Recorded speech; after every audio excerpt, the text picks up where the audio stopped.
Mel Gibson talk about the resurrection of Christ, and how he's telling the story from the beginning with the fallen angels and the Book of Enoch and Ethiopian Bible. And then this other interview came up from 2004 where he was on Primetime Live with Diane Sawyer talking about Passion of the Christ. And there's Jews from the ADL in this thing. So we're gonna watch this, him talking about Passion of the Christ. He talks about anti-Semitism, about Jews, he calls Nazis pagans. He says, Jews didn't kill Jesus, I killed Jesus, we all killed Jesus. He gives one of those.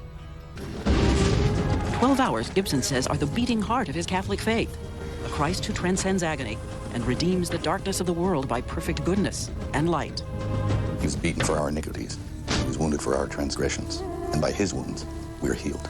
That's the point of the film. It's not about pointing the fingers. It's not about playing the blame. Just Isaiah 53, quote from Isaiah 53. Same game. It's about faith, hope, love, and forgiveness. That's a reality for me.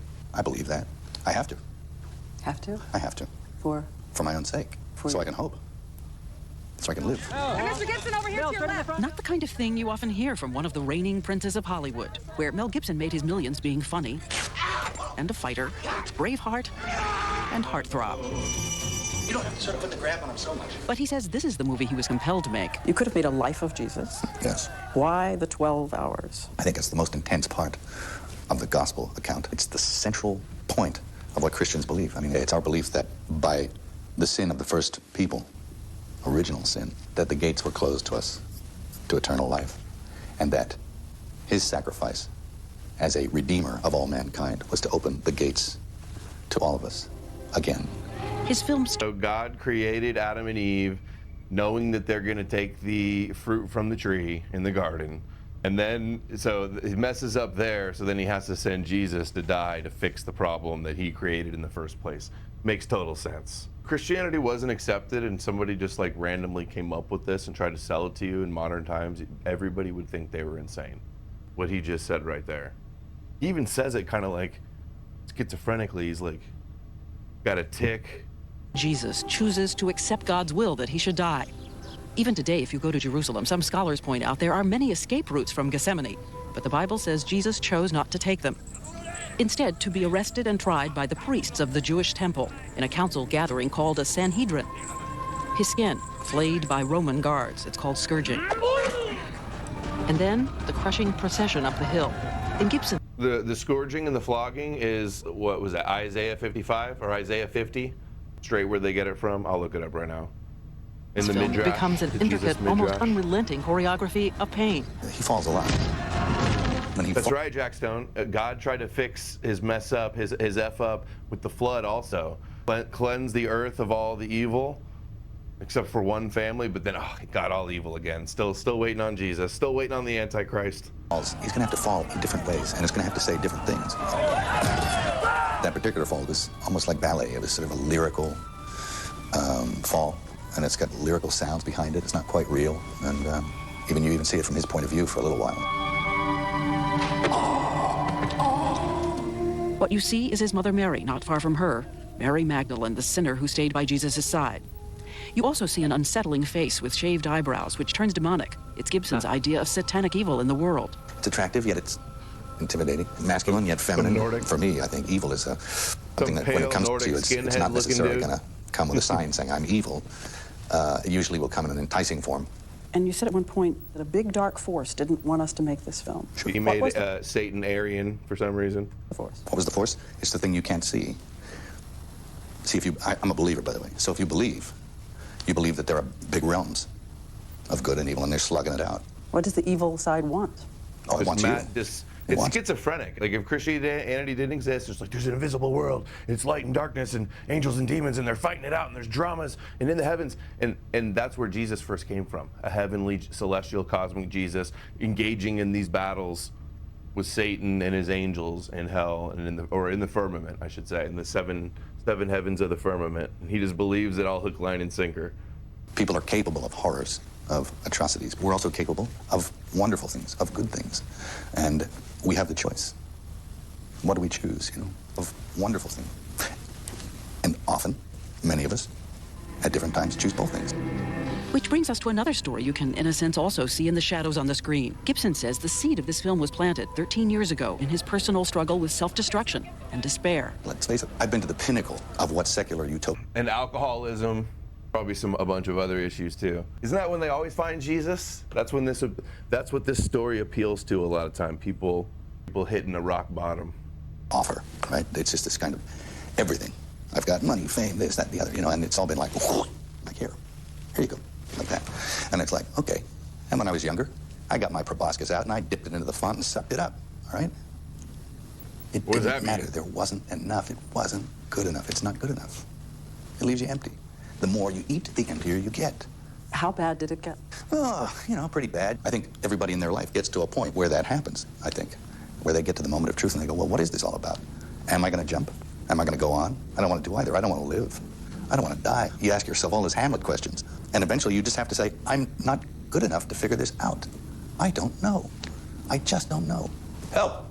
If there's anything out there, help, And if you're lucky, you'll recognize the signs of that help. So what caused the crisis? More on that later.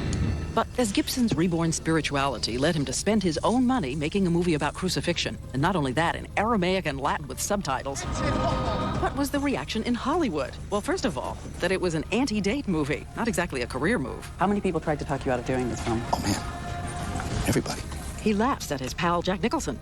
Jack was wearing this lime green sort of stripy shirt, and there's a little more of him than there used to be. And he's choking down an ice cream cone. And I went up to him and said, hey, Jack, how you doing? He said, how you doing, kid? Like that.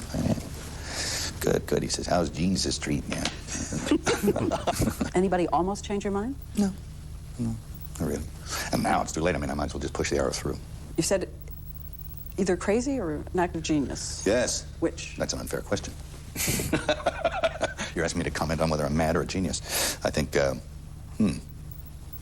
somewhere between Howard Stern and St. Francis of Assisi on the scale of morality. I don't know. But almost from the beginning, Gibson's statements fueled controversy, like last summer, when he seemed to imply that the Holy Ghost had given him the one true version of the story. You said the Holy Ghost was working through me. I've received a lot of ridicule for that statement. I think that the Holy Ghost is real. I believe that he's looking favorably on this film. And he wanted to help. I could always use a little help. Do you believe God wrote this film? Wow. God What a ordains question. everything. God made my bed, It's, it gets into semantical kind of like questions like my kids ask me, did God make the car? It's, nothing happens by chance. I think it's one of the things that worries and concerns some of the critics, that this is presented as truth. But if God ordained it, you're saying this is the version. No, not at all. Not at all. It really is my vision. I'm not taking myself out of the equation here. I'm a proud bugger. I did this. But I did it with God's help. I mean, this is my version of what happened, according to the Gospels, and what I wanted to show, the aspects of it I wanted to show. And then, he says, a seismic rumble began. My detractors play hard. They say I'm a bigot, I'm anti-Semite. And then, what really makes me crazy is they say he's an anti-Semite for like a year. And then they say, we never said that, but that's all I've been reading. So what about that charge? A lot more of these questions coming up. Right to it, the big question. If you made a kind of religious map of America, here's how it would look. 82% of Americans identify themselves as Christian. Of those, 6 in 10 are Protestant, a quarter are Catholic, and the rest are Christians of different kinds. I'm pretty sure it's down to like 65% now, just since 2004. Percent are Jewish, less than 1% Muslim, and 13% of Americans say they have no religion. So there's a wide spectrum of belief in America. What happens when that spectrum looks at one movie on the screen? What percentage of America identifies as Christian? As of the most recent data, about 62% of Americans identify as Christian. In addition, around 28% are religiously unaffiliated, and about 8% follow non-Christian faiths. There you go, even worse. 62%. Most of the thousands of people around the country who've already screened Mel Gibson's film are his target audience: evangelicals, Catholics, bishops, pastors. Many of them react with ecstasy and weeping. But there are some people who have seen the film and left distressed. In fact, the movie seems to be a kind of Rorschach test: one picture, multiple perceptions. It's as if they've seen a different movie. It's not surprising at all. Dr. Amy Jill Levine, Dr. Darrell Bach, Dr. Philip Cunningham. Jill Levine, members of I've read one of her books, Jesus the Misunderstood Jew. I've seen her in interviews before. She's a Jewish scholar that writes about the Jesus in the New Testament. Amy Jill Levine. Panel of interfaith scholars we asked to help guide us through the differences. First, the tension between those who see the Bible as literal history and the scholars who say it's one interpretation of historical events. And then there are the differences between Christians and Jews across a cultural divide. Dr. Cunningham told us he was surprised by something that happened long before this movie at an interfaith conference. The question of the participants was, what emotions come to you when you see a cross or a crucifix? The Christians all said, I think of God's love, I think of salvation, I think of Jesus and the gospel. Then when the Jews spoke, they all said, I feel fear, I feel terror. I was very troubled. I was disturbed. I was pained. Abraham Foxman, head of the Anti-Defamation League, who slipped in uninvited and watched the movie among Christian evangelicals. It is so powerful. And I looked around the room, and 5,000 people were either in stunned silence or wailing and sobbing. He has been the leading Jewish critic of the film, saying that in that room, he feared it poured fuel on the embers of a dangerous past. Did the Jews kill Jesus? He was born in Judea, into the house of David, right? He was a child of Israel, among other children of Israel. There were Jews and Romans in Israel. There were no Norwegians there. The Jewish Sanhedrin. Sorry, white power dudes. There were no Norwegians. Sorry, there were no Europeans, besides Romans, Mediterraneans. Who they held sway over, and the Romans, were the material agents of his demise. You know, critics who have a problem with me don't really have a problem with me in this film. They have a problem with the four Gospels. That's their problem is. True. And that is what is written in the New Testament Gospels, Matthew, Mark, Luke, and John. Gibson believes, as do 60% of Americans, according to an ABC News poll, that the Bible is historical fact. Do you have a literal belief was a of the Bible, Hyperborean, every right? sentence in it? Yes, yes, you either accept the whole thing or don't accept it at all. So what about the historians who say that the Gospels were written long after Jesus died and are not entirely fact, but political points of view and metaphors? Historians, have argued that, in fact, it was not written at the time. These were not eyewitnesses in the they New were Testament, eyewitnesses. Matthew, Mark, Luke, and John. But historians have said they don't think so. They may have written a little afterwards, but there were people that were there who saw it, could relate these stories. But none of these people wrote in a vacuum. So we'll start with the facts both sides. No, they wrote in a midrash, in a milieu of midrash and pesher and Jewish mysticism. And no, she totally owned him too. He's like, oh, there was eyewitnesses. She goes, the scholars say there were no eyewitnesses. It's like, oh, well, people heard the stories and told them, like what, Paul? Some of the oldest letters of the New Testament? Paul or Hebrews or James or Peter? No historical Jesus. No stories about Jesus. It's pure midrash about Jesus. That's all it is. Paul never even knew Jesus. An eyewitness. There's no physical description ever given of Jesus because he didn't exist, and there were no eyewitnesses to see somebody that didn't exist. Let's agree on, first, that there was a Jewish man named Jesus who created unrest by the message he preached. It happened at the time the Jews were under an oppressive Roman occupation, and the Roman governor was Pontius Pilate. There are suggestions that the Jewish priests were appointed by and collaborated with Pilate, but only Pilate could give the final order to crucify, and did, often. See, they take 100% historicist view of Jesus. Oh, the scholars agree he existed. He definitely existed and was killed by the Romans. Modern readers don't know that the Romans crucified thousands of Jews during the Roman occupation of Judea. But this is where the consensus breaks apart, on the central question of who really took the leading role in the death of Jesus. Many historians argue that Pontius Pilate had all the power, while the Jewish priests handed over the agitator only in order to survive. But contrast that account to the gospel accounts, all four of them, in phrase after phrase, saying that the Roman governor Pilate is reluctant to kill Jesus, and does it only because of pressure from the Jewish leaders and the insistent crowd. Let's look at Pontius Pilate. Read the Gospels, Diane.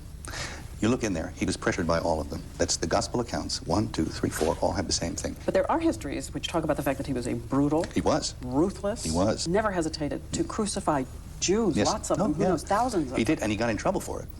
Got in trouble, got called back because he was too ruthless. That's right. Where is that in your version? Where is their fear of him? Well, I think it's present in the film. It is present there. He's the guy on the top. They're all appealing to him. They can't condemn anyone to death. He has to do it, and he does. It's as if the Jews ruled. The Romans were only pawns in the Jewish hand. It's not true that the Jews couldn't carry out their law on a fellow Jew, and What's interesting is in Total Theeshu, a polemic against early Christianity, the Jewish life of Jesus, and in the Talmud, it doesn't, and in the Apocalypse of Peter, it has Herod and the Jews killing Jesus, not the Romans. The Talmud, Total Theeshu, and Apocalypse of Peter. Let's see what Abe Foxman from the ADL has to say. Well, come on, look what the Romans do. They're pretty monstrous. But Pontius Pilate, He washes his hands and condemns a man to death. That's monstrous. Through weakness. Because he's intimidated. It's inexcusable. He's just as much a monster as anyone. are you anti-Semitic? No, of course not. And here's the other thing. For me, Do you hate Jews for killing God? Of course not. it goes against the tenets of my faith. Oh, right. To be racist in any form, to be anti-Semitic, is a sin. Hear that, Crusaders? You hear that from your hero, Mel Gibson? You're all gonna go crazy, hog wild when his new movie comes out. It's gonna be apocalyptic, messianic fever pitch once the new 2 movies for the new Resurrection of the Christ come out. It's gonna be, I think we're seeing a biblical, Bible brain revival right now. Wait until these Mel Gibson movies come out. Can you hear that? It's a sin to be racist or anti-Semitic. They're pretty monstrous. But Pontius Pilate, He washes his hands and condemns a man to death. That's monstrous. Through weakness. Because he's intimidated. It's inexcusable. He's just as much a monster as anyone. are you anti-Semitic? No, of course not. And here's the other thing. For me, it goes against the tenets of my faith. To be racist in any form, to be anti-Semitic, is a sin. It's been condemned by one papal council after another. There's encyclicals on it. True. Which is, to be anti-Semitic is to be unchristian. And I'm not. Do you think I Mel love Gibson it. is an I anti-Semite? love it. No, I do not. No, I do not. I love it. Do you believe this is an anti-Semitic movie? No, I do not believe it's an anti-Semitic movie. I believe that this movie has the potential to fuel anti-Semitism, to reinforce it. And what about that charge that Gibson deliberately or He not? makes, it's most base Christian. These E-Crusaders need to see their hero. Look, there's a Aryan skinhead Satan. I saw the chat said that that's a woman that played Satan. Is playing with fire. Critics pointing to images like the Jewish high priest Caiaphas, so powerful and repellent, Ugh. and the large, bloodthirsty crowd. All echoes, the critics say, of what were called passion plays, which through the ages used to inflame Christians against their Jewish neighbors. Ghettos were sacked, the Jewish populations terrorized. Jews, knowing the history of passion plays, knowing the effect of personally being called a Christ killer, are going to see a much different movie with much different resonances. The Vatican even issued warnings, like one in the 60s, asking for a measured depiction, not blaming all of the Jewish people. Hitler went to a passion play and came away saying that, this is a precious tool in the fight against Judaism. Yes, but Hitler was a maniac, okay? Hitler was a madman. He was also an occultist. He was into devil worship. He believed in the superiority of the Aryan race, and he was like all this old Norse Viking kind of stuff. That's what he was into, okay? He was a monster. So he was already like that. I don't think a passion play turned Hitler Dude, around. I think all the E-Crusaders on the internet need to listen to their hero, Mel Gibson. He's a whole lot more honest than any of these modern-day internet Christians, don't you think? Had to make those encyclicals about He worshiped the devil, Nordic pagan devil worship. Being pagan is being worse than Hitler, apparently. Yeah, I guess so. anti-Semitism meant that there was some abuses going on in society. But that's people. People can be horrible, That And to one the needs to be members of the clipped Jewish too. community out there who have said that you're not an anti-Semitic. No. And this film is not anti-Semitic. That's right. But their fear is in a world in which horrible things have been done. Think of online all the Mel Gibson memes. He's their super bass dude, right? This interview, I was shocked to see it. I'm like, wow, Christ pilled moment. Yep. To the Jewish population. Right. That simply looking at these events will once again incite people toward, if not violence, animosity, prejudice. I don't think so. I don't think It's crazy how ABC 2004, he does a movie that's like just accurate to the Gospels pretty much. And they're putting him through this struggle session over this. Struggle session, or you can look at it as an opportunity for him to address the criticisms. Well, see, I don't think you can say that. I mean, I watch Schindler's List, and what the Germans do, and that is horrible, But I don't hate Germans or want to hurt them or anything. I mean, if you go by that rationale, any story where one Good group argument. of persons does something to another group of persons, I mean, you shouldn't put any of it on film. When you hear their fear, Yes. what do you think? Well, I heart goes out. Yeah. He's Of like, course. you can't make a movie about something. You can't make a movie where somebody does something bad, or a group does something bad. I want to allay those fears, you know? And Gibson says in that spirit he changed some scenes because of this woman. Do you recognize her face? She plays Mary, the mother of Jesus. She is actress Maya Morgenstern. She is Jewish. Her grandfather died at Auschwitz. Her father... Remember when it was like the Mary in the Netflix show? She was an Israeli, and all the Christians, the E-Crusaders, were all seething mad, like, oh, they would make her Jewish. Of course they made Mother Mary Jewish, like... Yeah, right? They did that. Nothing they hate more because they made Mary Jewish, and then it turns out Mary also was Jewish in this one. True to form. They found the right background for the role. Isn't that funny? Woman. Do you recognize her face? She plays Mary, the mother of Jesus. She is actress Maya Morgenstern. She is Jewish. Her grandfather died at Auschwitz. Her father, a Holocaust survivor. She says her father read through the script with her. We found the script beautifully, very poetic, and very philosophical. But certainly the most contentious scene of all has been the one news reports now say Gibson has taken out. It takes place after Pontius Pilate has washed his hands of Jesus' death. Jews in the crowd say words calling down a potential curse on them and their children. They only occur in one gospel. Here they are. Matthew 27:25, and all the people cried. She witnessed the Holocaust, and she also witnessed the death of Jesus, the other Jewish persecution, suffering, martyrdom, messianic sacrifice. Blood be on us and on our children. Yes, Matthew 27:25. All right. I felt it was better to take it out because I think my critics have said of this line that, and it's said that all Jews for all times are cursed by God. They call this curse on the head for all times. This is not true. All Jews for all times are not cursed by God, all right? But a couple of seconds isn't enough time to sort of go into the nuances of the theological meaning of this. It just isn't.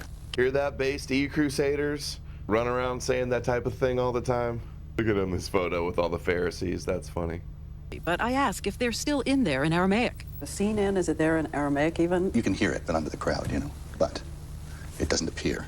Erasing history He is had never to a put good it in idea. still. What's needed is education and how it should not be interpreted in a way such that Jews get hurt because of it. How should it be interpreted? It isn't inviting a curse of God in that sense. It's simply saying, we think what we are doing here is right. Yeah, that's a good point. Let's get Mel drunk and see what he really thinks about the Jews killing Jesus. That's true. That's when the true emotions come out. They killed my God. Told those Jews they weren't Jewing right. He flipped their tables. They killed him. As we think what we're doing is right, we will also take responsibility for it. And why not add one more sentence? But there And Foxman says that Gibson could demonstrate such goodwill if he would just add a postscript to his movie using these words.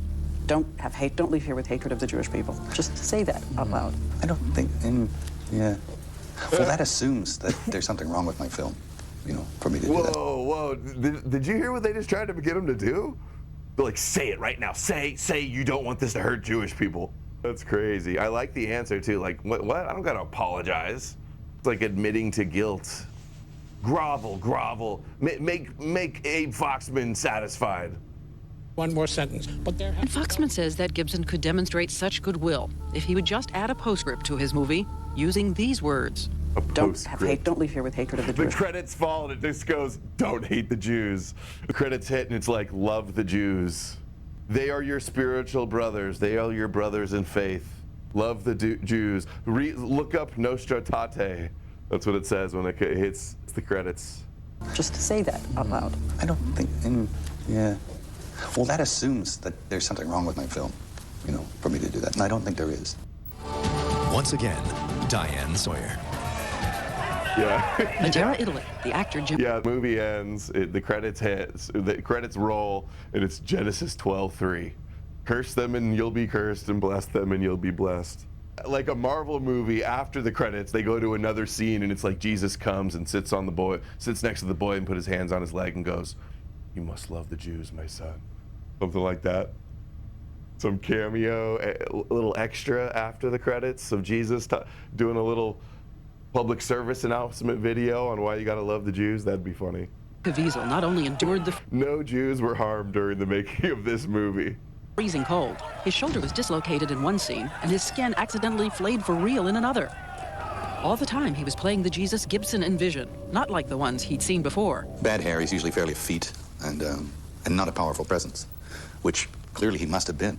As we said, this film is rated R because of the startling violence. It's very violent, and if you don't like it, don't go, you know? Why so much of it? I wanted it to be shocking.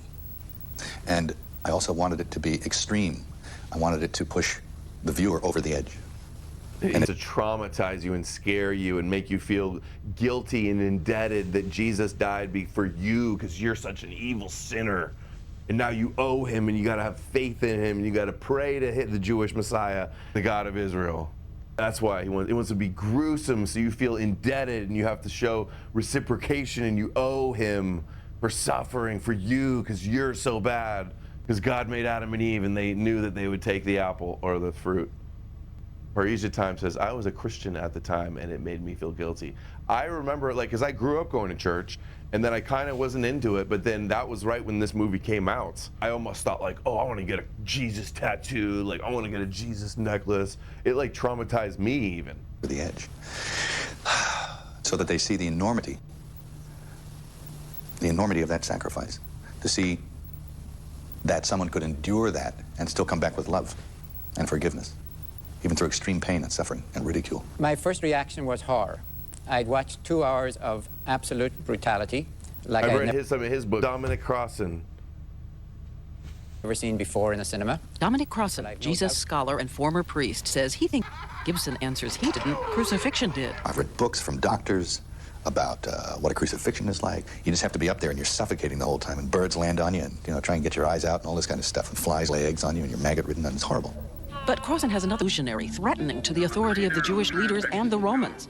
But the film gives no explanation for the hostility to Jesus. It seems to come out of nowhere. Isn't he this nice person who goes around telling everyone to love one another and patting Yeah, them? it just doesn't make any sense. Jesus is just like so nice and chill, and everybody hates him so much.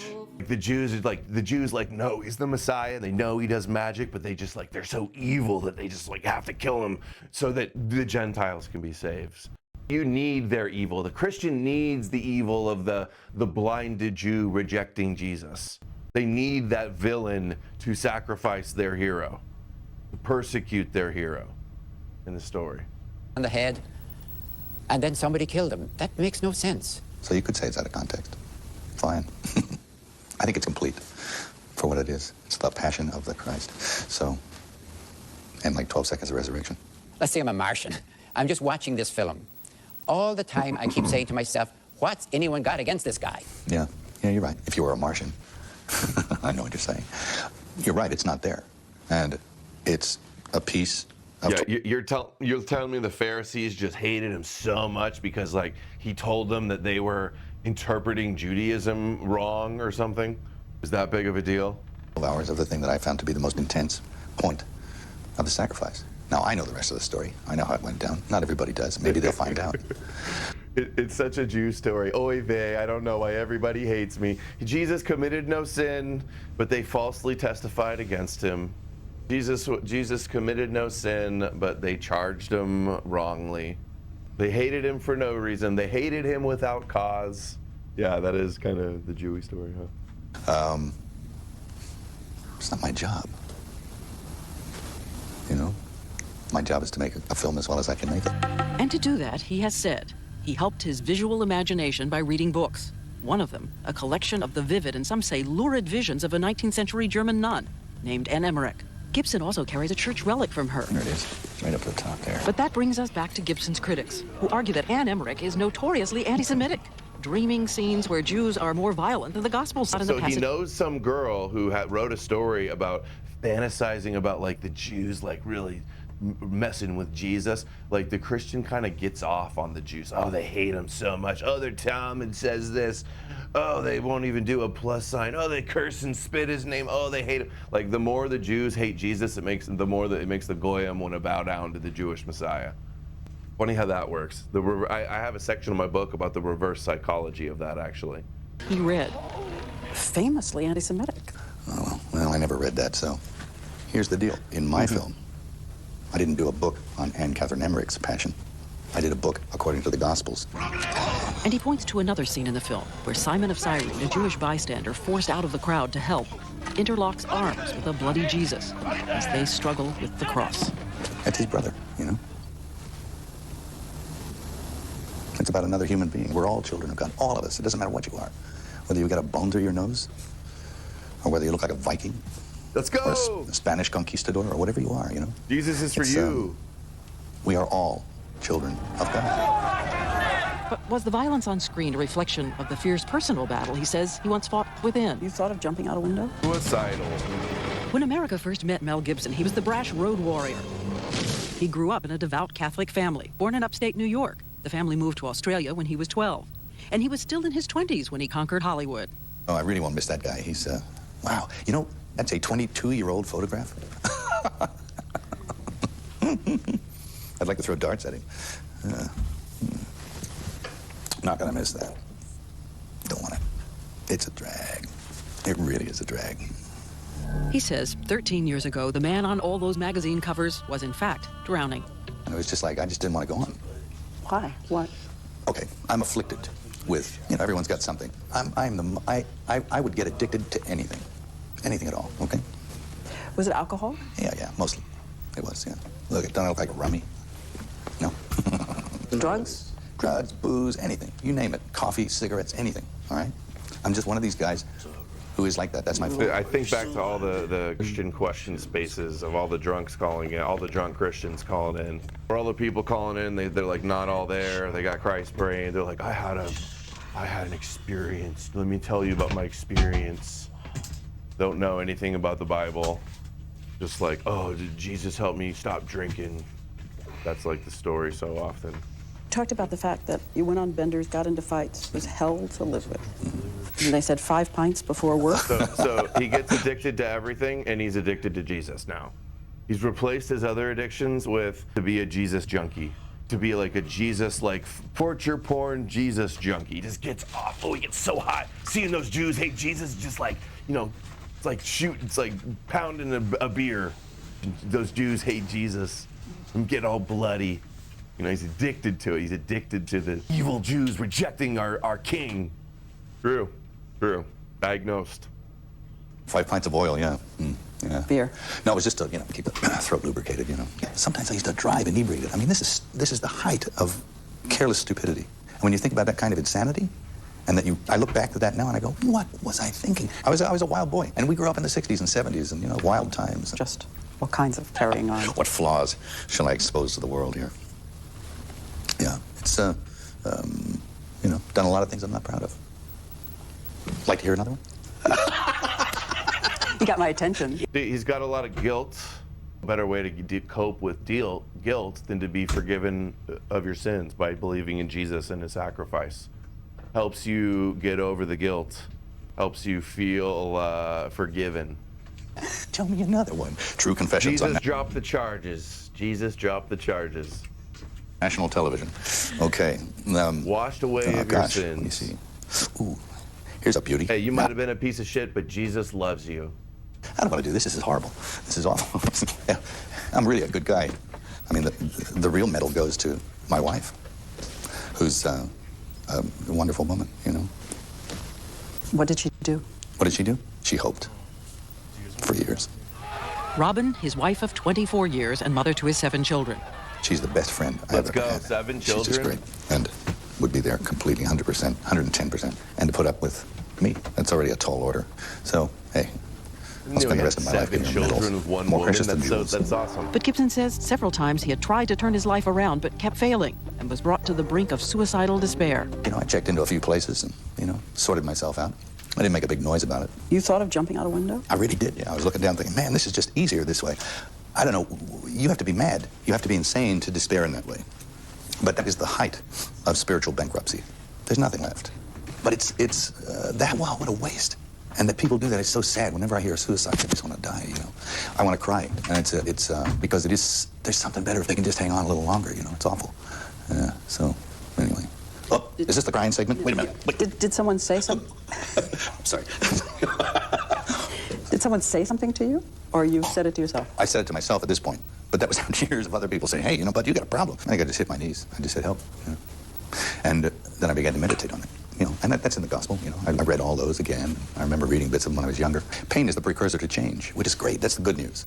Not only did he return to the faith of his childhood, but he built a church for the practice of what is called traditionalist Catholicism, a very strict, very private church defined in entrenched opposition to the Vatican, specifically the reforms issued in the 1960s. Reforms. So he's got a schismatic, non-Nostra Aetate, I assume that's what they're talking about, Latin Mass type of schismatic church. Includes celebration of Mass in modern languages, and more inclusion of other faiths. So when we talked with Gibson and his actors, we wondered, does his traditionalist view bar the door to heaven for Jews, Protestants, Muslims? That's not the case at all. Absolutely not. It is possible for people who are not even Christian to get into the kingdom of heaven. It's just easier and I have to say that because that's what I believe. You have the non-stop ticket. Well, I'm saying it's an easier ride where I am because it's like, I have to believe that. He says journalists are making it all more mysterious than it really is. I'm just Roman Catholic the way they were up until the mid-60s, Before Vatican II. Yeah, and that's the Latin Mass with a properly ordained priest. He's not he makes a movie. He's not blaming all the Jews for killing Jesus, but he rejects Nostra Aetate. Okay, that's funny. That was them saying we don't blame the Jews for killing Jesus. And you don't, and don't do anti-Semitism basically. And then that's why he rejects it. Yeah, if he had a drink, you'd know how much he's really addicted to the Jews shedding the blood of his Lord that washes away his sins for all his guilt. And it's never been abrogated. Abrogated means never been outlawed or stopped. It's always been perfect. It's still perfectly okay to do that. You just don't see it very often. There's a lot of confusion around, particularly amongst Catholics. I mean, if you talk to a Catholic, they're confused. They're in crisis, many of them. Not all of them. Now, when this happens, and you don't know what to do, and you lose confidence, St. Paul tells us in the Gospels that it's best to hold fast to the traditions. Particularly, he says, a Catholic who has been as confused as he. I'm not a done deal. I'm a work in progress, and I'm extremely flawed. And I better continue to think that way. You know what's crazy, too? It can go to show the indoctrination, because he got all this from his dad.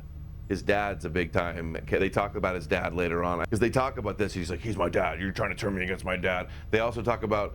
they claim that the Pope approved of the movie, but then the Vatican denied that. Because it's the truth. When we come back, questions about the Pope's endorsement of the film and Gibson's father. Gotta leave it alone, Diane. So let's get started, and let me introduce you to Mel Gibson. This is what happened when The Passion met the promotion. Ooh, it's a big group, isn't it? Yeah. Not only did some churches buy tickets in blocks of 20,000.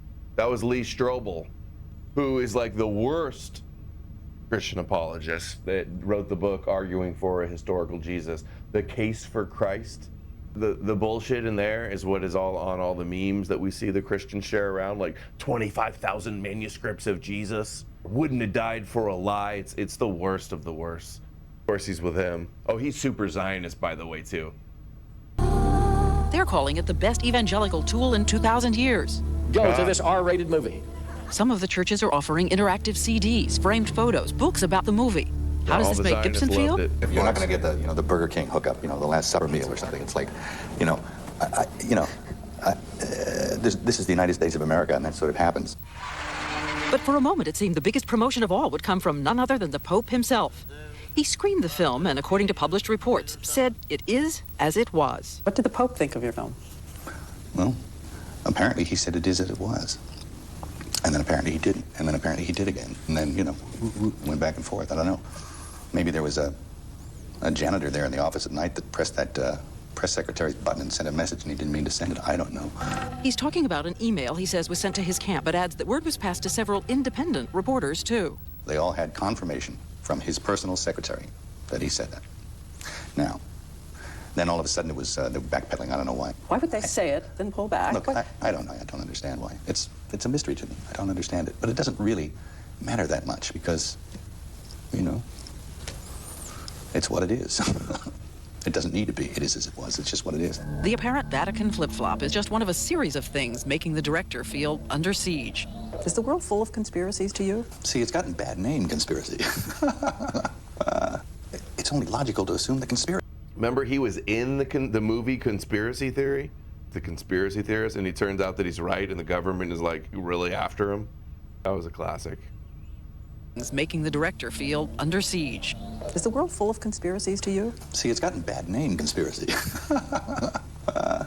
It's only logical to assume that conspiracies are everywhere because that's what people do. They conspire. If you can't get the message, get the man. So I think that's what we're engaged in here. We're engaged in character assassination. And one journalist Gibson has singled out is New York Times associate editor and writer Frank Rich. Rich complained that Gibson was only inviting token Jews to his preview screenings. Rich did not get an invitation or see the movie himself, but lashed out with a series of disparaging essays, Token 3 of them. Jews. Did you say of Frank Rich, I wanted to kill him? I want his intestines on a stick. I want to kill his dog. I did say that.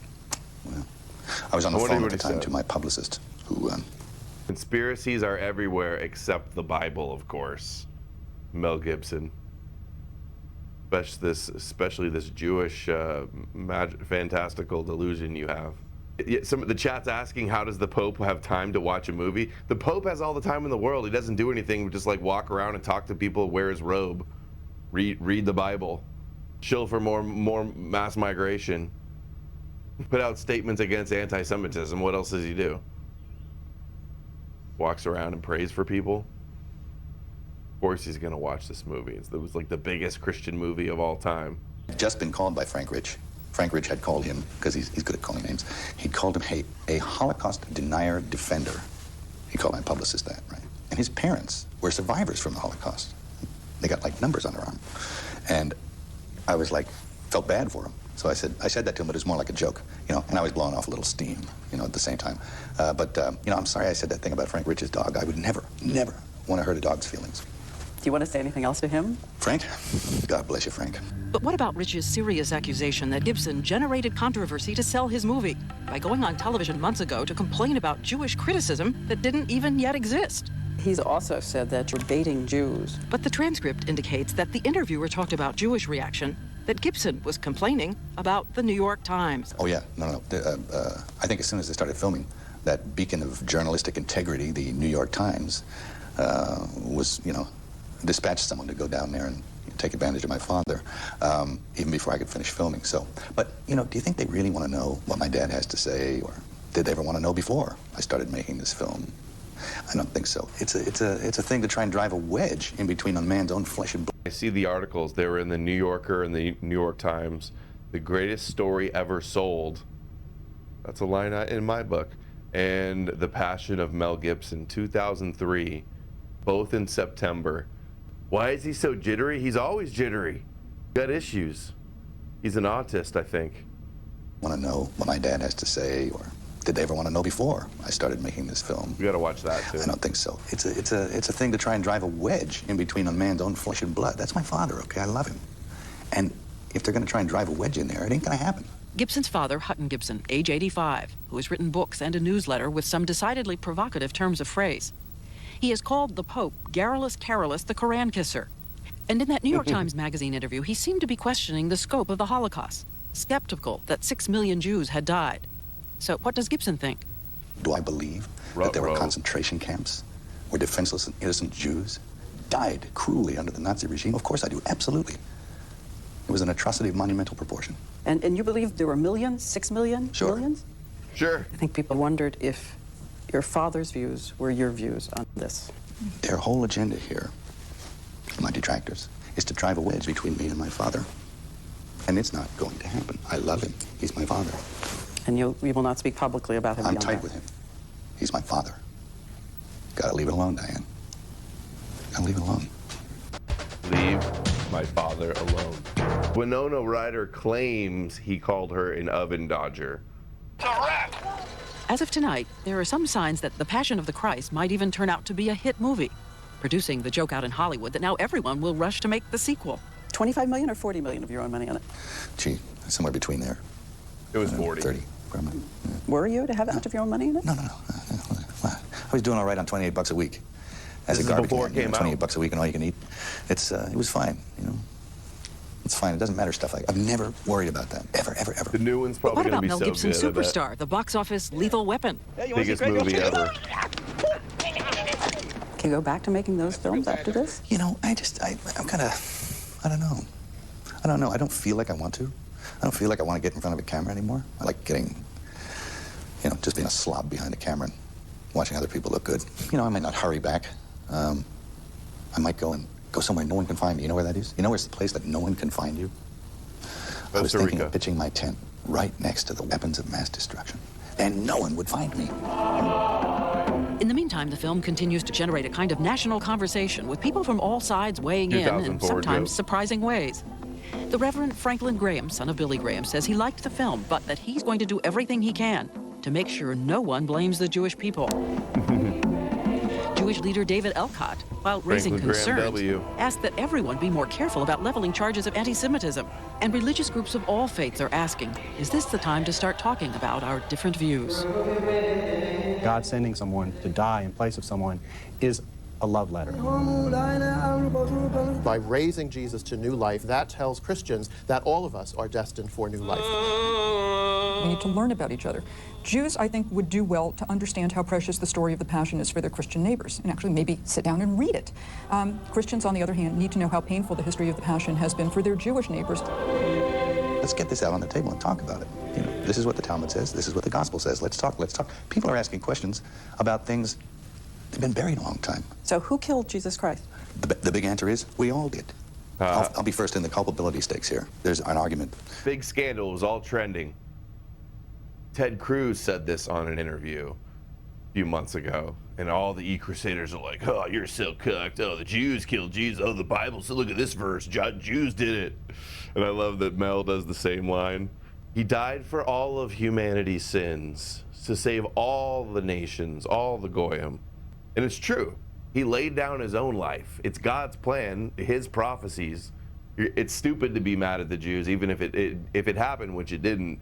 It would still be stupid because it's like it's God's plan. He wrote the history where it had to happen that they rejected the Messiah. That was his secret mystery plan for salvation.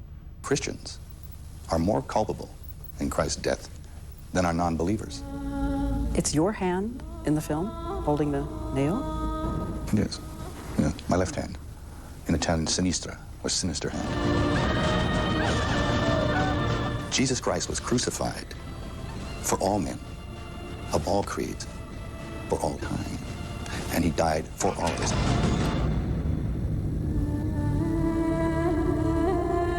There'll be a lot more on all of this tomorrow morning on Good Morning America. And one more note, we should point out that all of us at ABC News who worked on this report learned a lot about each other, too. We hope you join in our conversation. What does that I'm mean? Diane. What does that mean? Was there like some fight between some Christian and some Jew? Like, well, we learned a whole lot about Tom. Tom actually really hates the Jews for killing Jesus.